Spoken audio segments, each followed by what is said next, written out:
Hey, it's me Jeremy and welcome back to another episode of Magic Mondays, where I teach you some simple magic tricks for you to perform for your friends and family.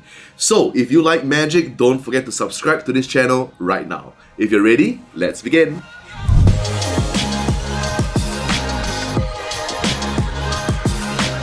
So before we begin, I'd like to apologize because I actually filmed the performance segment of this trick with an actual audience, but I lost the footage. So I'll be performing it for you instead, okay?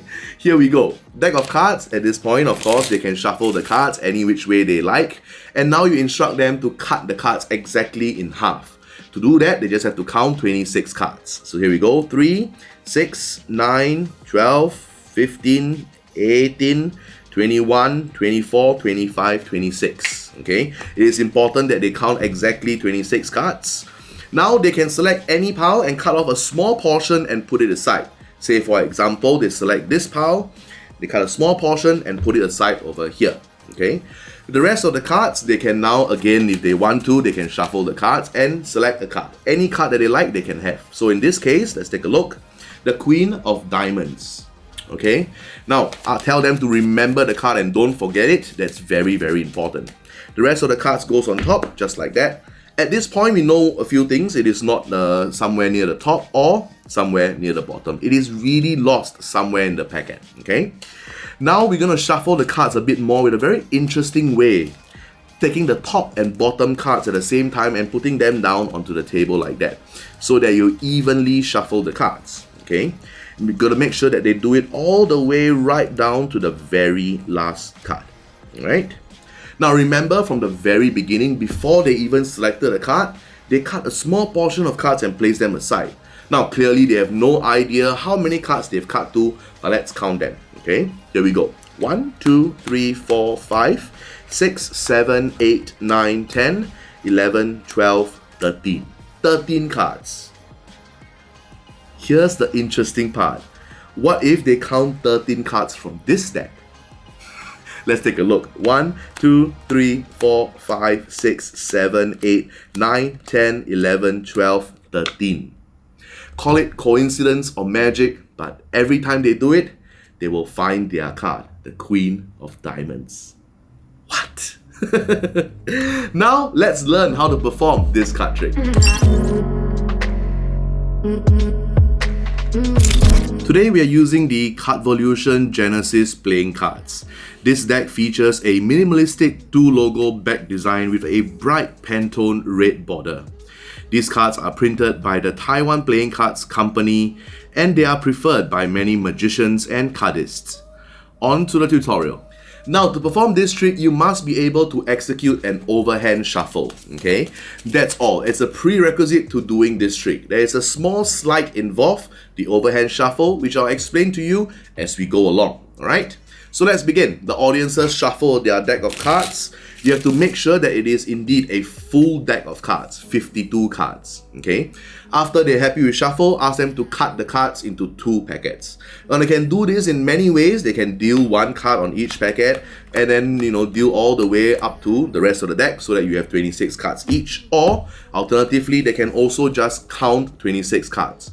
Now, in order not to waste time, they can count in 3s. So here we go. 3, 6, 9, 12, 15, 18, 21, 24, 25, 26. Easy as that, okay? So, if they had a full deck, you cut 26 cards, exactly like this. Now at this point, you ask them to select any packet and cut off a small portion of cards, okay? You don't want them to take all the cards and leaving a few, okay? So they will cut a small portion of cards and put it aside. Now at this point, I want you to remember to remind them that they cut these cards themselves. They choose any packet that they like. They cut these cards themselves before they even selected a card, right? So that's where the coincidence come in later part, on the later, at the end of the trick, alright?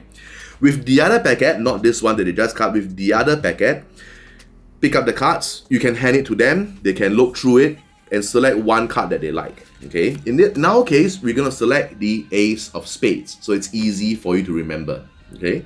Now you offer your hand like this, and they will put the card back on top. As you look at them and tell them to remember the card, you're basically going to control the ace of spades to the bottom of the deck. Now, in order to do that, one of the easiest methods is to use an overhand shuffle. Okay, I'll turn the ace of spades face up so you can see exactly what's happening. By doing the overhand shuffle, shuffling just one card, you have essentially, by shuffling the rest of the cards on top, you have essentially controlled the selected card to the bottom. Okay, one more time, like this, shuffle one card, and then shuffle the rest on top. You have now controlled the card to the bottom. Now, by adding a little convincer, by doing the milk shuffle. What is a milk shuffle? Let me show you what it means, okay? So first time, you shuffle the cards like this, okay? And then you shuffle the rest on top. Now the card is controlled to the bottom. Now you shuffle again, same overhand shuffle with a slight twist.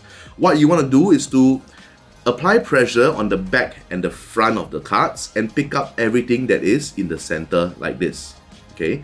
By doing so, you are maintaining the bottom card on the bottom. Hence, their card will still be in the same position.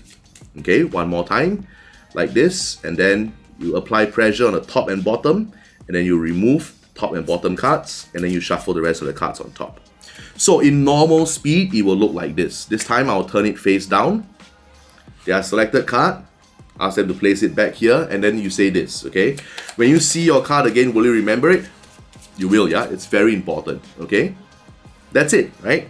Now you have successfully controlled their card to the bottom. One more time. This time I'll leave it face up so you can see exactly what's happening. They take their card, place it back on top, look at them and say, when you see your card again, you remember it. Yes, it's very important. Don't forget your card, okay?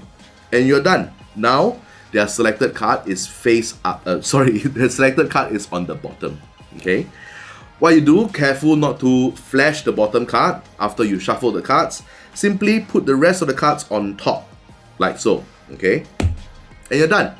Now it is very fair and very clean because now you can actually show that you didn't control the card to the top or somewhere in the bottom. Okay?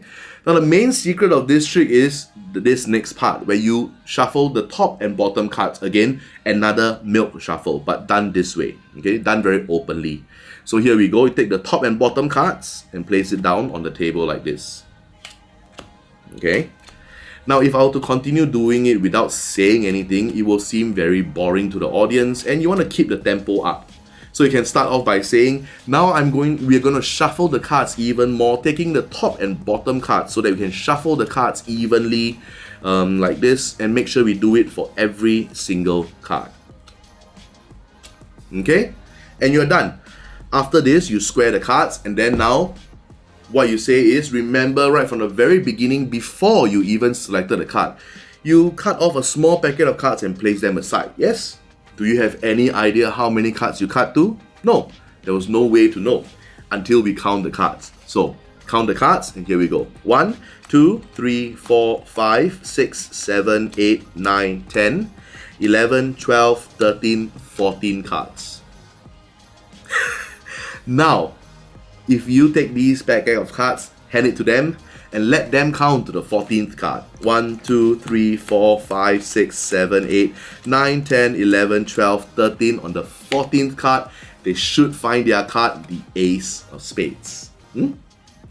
So, at the end, you can say, before you review the card, you can say, I don't know if it's coincidence or is it magic, but you did find your card.